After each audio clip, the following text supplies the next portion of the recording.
I'm back here today again on a battlefield that is certainly among the top 5 bloodiest battlefields of the Civil War.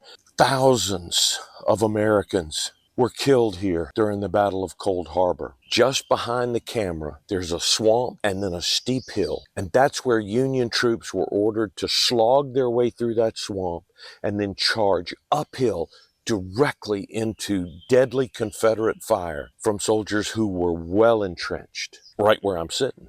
Anything we can find will be a tribute to those men who were slaughtered here by the thousands in defense of their homes, no matter which side they were on.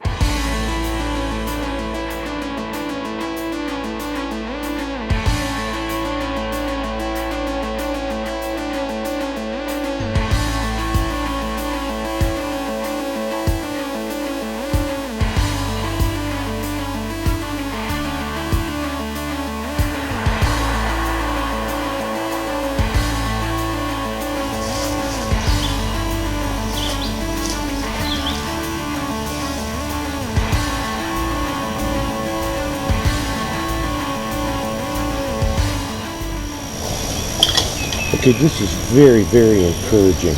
I'm getting multiple signals right here. So I'm going to rake these leaves back and then we're going to start exploring, see if these super weak signals are decent targets deep in this trench.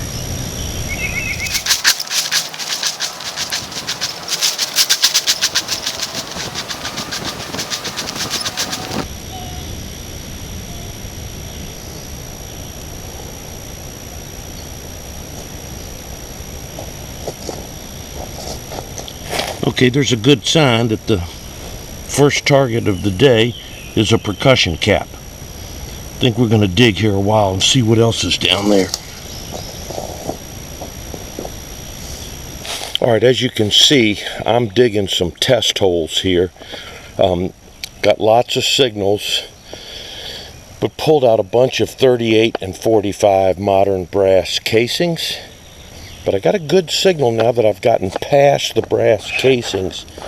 That root probably means that nobody else has gotten down there. There's more roots. Alright, it's right over there. And it does have that Civil War bullet sound. I think I see some white. Let's see if that's it. Yep.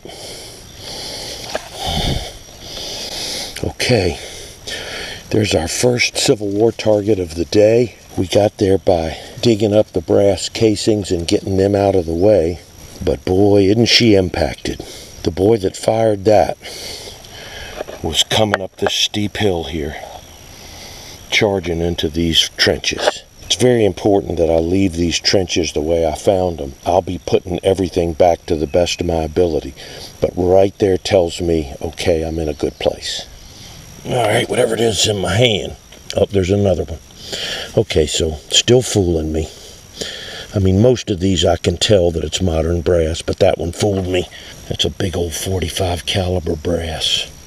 Yeah, there's another one right there. And there's another one right there. Yeah, that's a little 38. Little nail. Alright, we've gone a long way. But we finally got a good sounding signal down in the bottom of this hole. You know, I know that I often brag on Cold Harbor because of the incredibly wonderful sand that you get to dig in and the relics that you still find, but sometimes this is Cold Harbor. I haven't found anything but more brass and rusted iron nails. I know this looks ridiculous to you to dig this deep, but we have found U.S. buckles, U.S. box plates, buttons, bullets within I could spit from here to where we found those things. And I was hoping I was in a good spot. The big 0. 1 bullet and percussion caps. And that's it.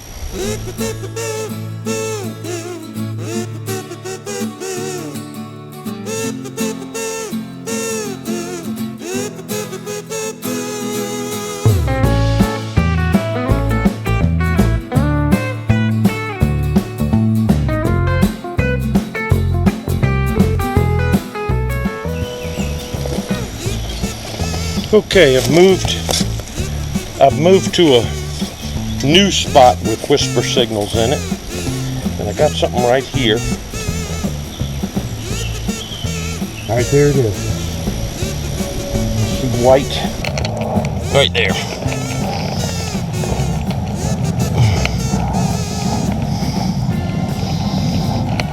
All right, there's a fired 3-ringer. Well, my plan of listening for weak signals in the trench and then digging down was not profitable. That was way too big a hole for 2 bullets and some percussion caps. So I'm here just walking in the woods. Just stepped into the woods and I got a pretty decent little signal here. It does sound like a bullet. All right down in the bottom I'm getting a...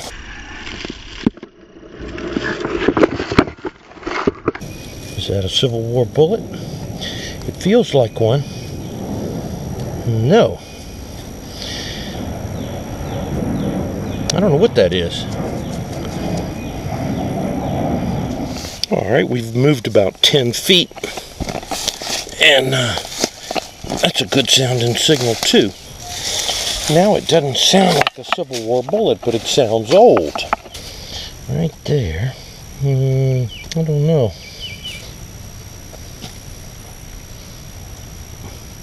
That ain't but so modern. That's not a Spencer. But it's a large rimfire. Casing, brass casing.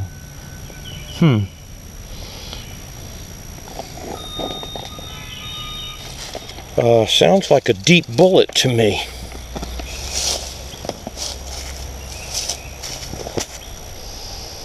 Yeah, I think that's a deep bullet.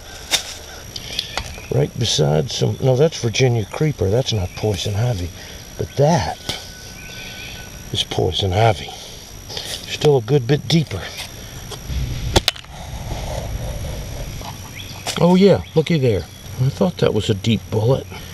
Yeah, they're still in here. You just gotta get into the spots where the other hunters didn't want to go.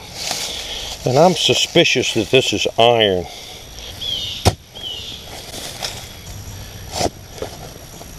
Whatever it is, it was deep. Yeah, right there it says. I don't know what we got there.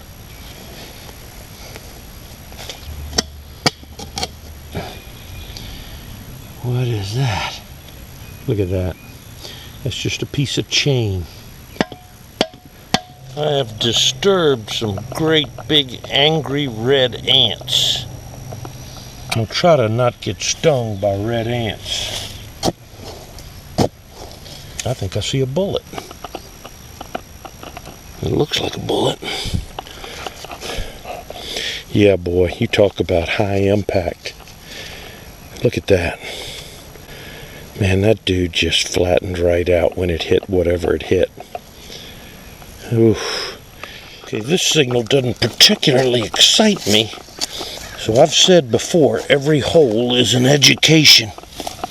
Yeah, it sounds too clean. Alright, I think I feel it. Is that aluminum? Aluminum foil. Alright, I didn't film this one because I thought it was an aluminum can.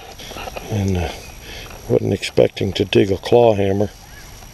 End of the day, I'm tired, it's hot. The farmer came down to see what I was doing. He showed me this other piece of property that I didn't know he owned. And he said, you ought to give it a try over there. Found a couple of bullets. And so the next time I'm going to relic hunt in Cold Harbor, I'm going to come back here. Probably the top of a bucket of some kind or something. I think that might be my last hole. I'm tired. End the day with just 4 Civil War bullets and a percussion cap or 2. Not particularly exciting. It's better than a poke in the eye with a sharp stick.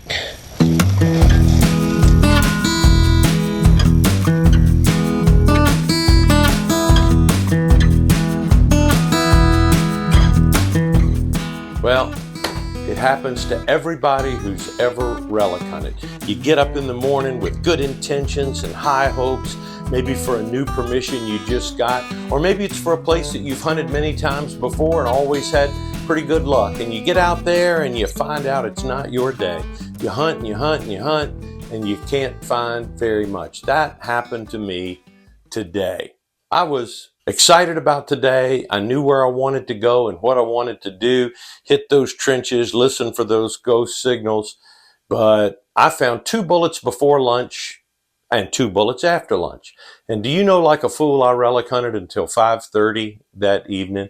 Now, some of you would say you relic hunted about 4 hours too long, and you're probably right.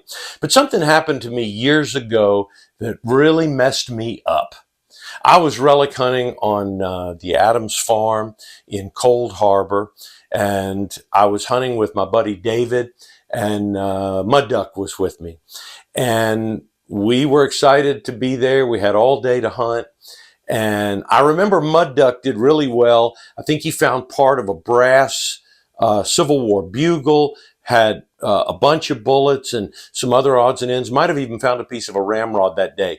David did equally well with the bullets. I believe he dug several grape shot, but David's find of the day was, as he was digging for a bullet, he accidentally unearthed a Native American stone hand axe. So, man, he was over the moon as well. Folks, I had 4 bullets to my name that day. 4 bullets. And I wanted to quit and go home, but I couldn't because I was riding with David. So as long as he wanted to hunt, I had to hunt right along with him. So I'd come back to the truck, get a little bit of water, and I said, well, if I got to be here, I might as well hunt. I remember walking up into the woods to a spot I'd never been before, and I stuck the head of my metal detector up into a big pile of honeysuckle, and I got a banging signal up in there, and I unearthed this nice U.S. belt buckle. It's a little rough around the edges, and the back is cracked, and some of the lead fill is missing, but it's all there, even down to a small bit of the leather from the belt that was worn by the Civil War soldier. That made me an optimist, and I can't seem to learn when to quit. But I know, like today, that you don't have to find a lot of stuff in order to walk out of the woods with maybe one really good find. Now, that didn't happen today, but it's gonna happen again. And when it does, I'll guarantee you, you're gonna see a video of it right here on the Battlefield Walker channel. If you haven't subscribed to the Battlefield Walker, I really hope that you will. I'd appreciate it if you drop a few likes on the video. You've heard all this before, but if you do that, it does something to the YouTube algorithms. I don't even know what I'm talking about. I only know that when that happens, it makes my videos easier to find by those who enjoy metal detecting and especially Civil War relic hunting. And it also puts my videos in front of a lot more people who have the same kind of interest that you and I do. When I find that one good thing, when it's been a sparse rest of the day, you'll see the video here. But until then, I'm the Battlefield Walker. Don't give up too soon. And be good and say your prayers.